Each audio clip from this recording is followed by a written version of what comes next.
Vraví sa, že v apríli never žiadnemu počasiu, aj tak si robí, čo chce. No a 1. aprílový deň nezostal svojej povesti naozaj nič dlžný, tak sa teda poďme pozrieť, ako sa bude aprílové počasie blázniť aj cez veľkonočné sviatky. Dobrý večer, vitajte. Na družicových záberoch dominuje oblačnosť tlakovej níže nad Pobaltím a naopak nad Biskajským zálivom sa nachádza bezoblačná oblasť tlakovej výše. Medzi týmito dvomi útvarmi k nám prúdi a aj naďalej bude prúdiť chladný a vlhký oceánsky vzduch od severozápadu. V ňom postupuje prevažne kopovitá oblačnosť, ktorú môžeme vidieť ako jednotlivé oblačné bunky smerujúce cez Nemecko, Čechy až nad naše územie.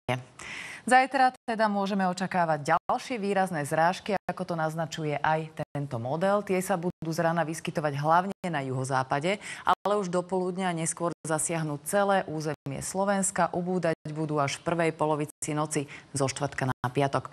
Popoludní môžeme očakávať aj búrky, a to hlavne na horách. Čo sa týka teplôt, tak na väčšine nášho územia zotrvá teplota v intervale od 0 do plus 5 stupňov. Na juhozápade tu bude pravdepodobne viac, možno až do 9. Silného severozápadného vetra sa ani zajtra nezbavíme. Najviac bude fúkať na juhozápade rýchlosťou do 35 až 40 km za hodinu. V nárazoch to bude až nad 75. Na ostatnom území bude fúkať rýchlosťou prevažne do 25 km za hodinu. Pozor, dopravnú situáciu bude podobne ako včera, hlavne na horských priechodoch výrazne komplikovať sneženie.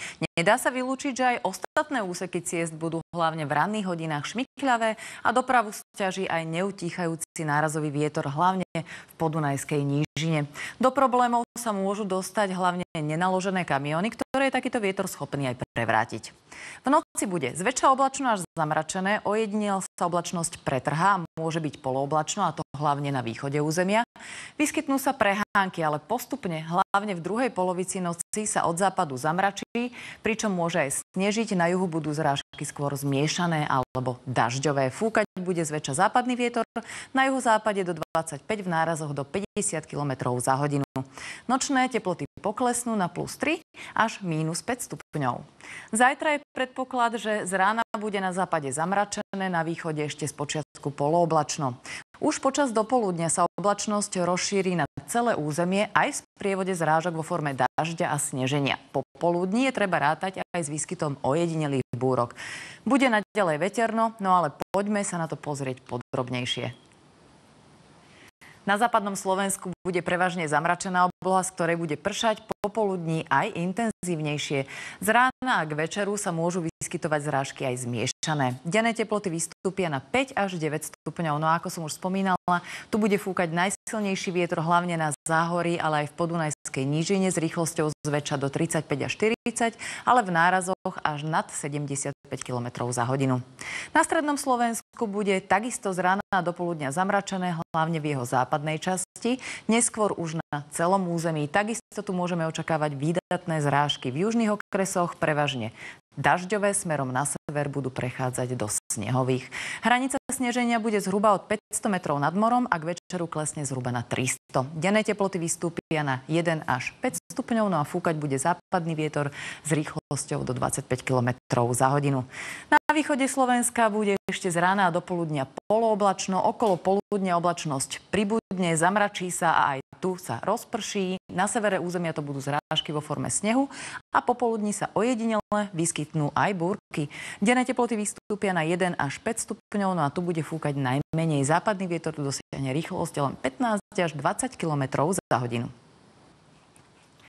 Zajtra sa budú na horách čerti ženiť, fúkať bude burlivý vietor, do toho bude snežiť a vyskytnú sa aj búrky, a preto turistiku a lyže na zajtra radšej vôbec neplánujte.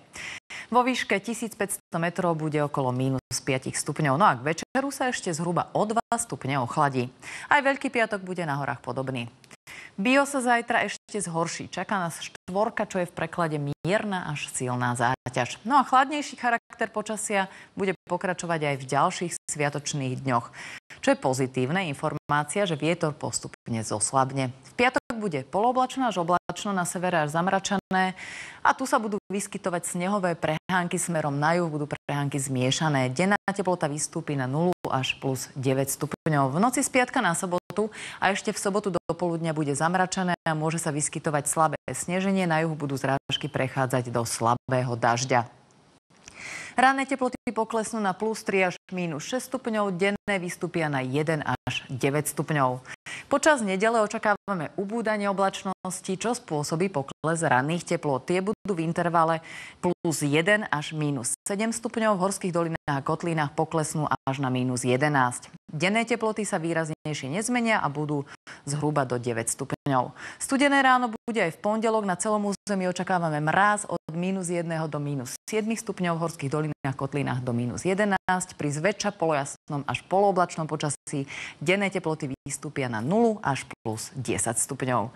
Ak túžite po krajšom počasí, tak za tým by sme sa museli vybrať trošku južnejšie. Odporúčam napríklad Španielsko, kde bude zajtra prevažne slnečno a teplota sa tam bude šplhať až k 20.